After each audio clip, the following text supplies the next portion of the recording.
Halo, assalamualaikum warahmatullahi wabarakatuh. Masih bersama saya di Tanya Bang Nas. Oke, pertanyaannya muncul, Bang Nas.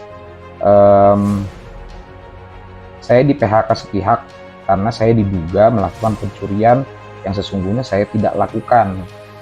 Lalu sanksinya dikeluarkan tidak melalui prosedur, ya, surat peringatan tapi langsung skorsing selama 12 hari, lalu dilanjutkan PHK ya sepihak tanpa adanya surat panggilan ataupun peringatan yang satu, kedua, ketiga.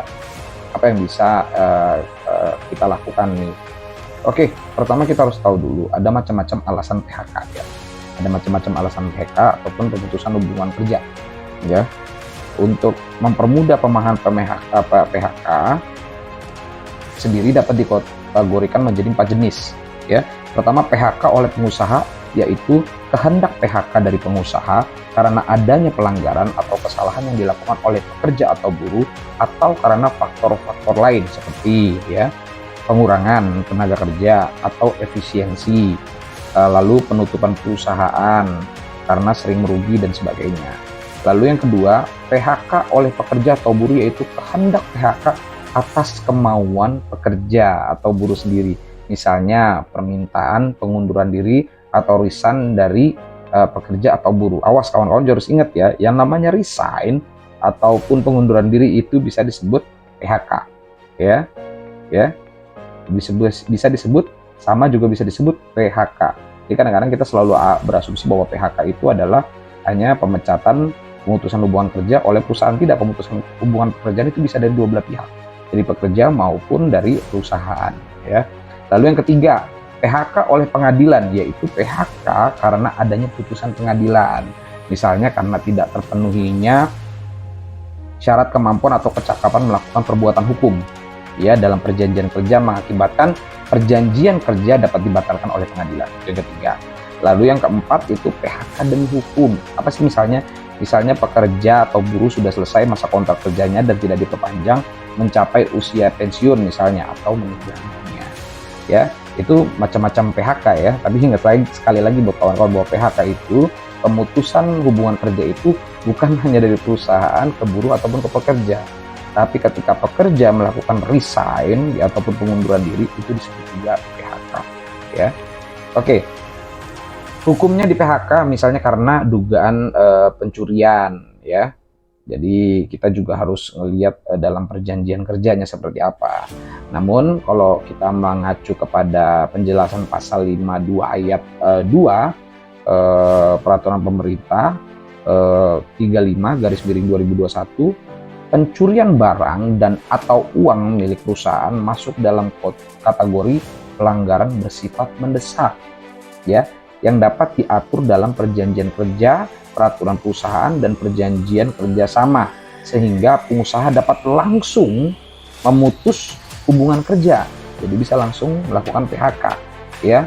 Pekerja atau buruh yang bersangkutan, dengan kata lain, pengusaha tidak perlu memberikan suratan peringatan pertama, kedua, ketiga, itu nggak perlu lagi ya. Sudah tidak perlu lagi. Apa acuannya tadi ya? Penjelasan di pasal 52 ayat 2 peraturan pemerintah 35/2021 ya. Kan tetapi ada diperhatikan juga, ada putusan MK Mahkamah Konstitusi nomor 12/PUU/1/2003 menyatakan proses PHK terhadap pekerja ataupun buruh yang telah melakukan kesalahan berat harus terlebih dahulu melalui proses putusan hakim pidana yang telah mempunyai hukum tetap. Hal ini juga lebih lanjut tertuang dalam surat edaran Menakertrans ya nomor SE 13/SJ/HK-1/2005 2005.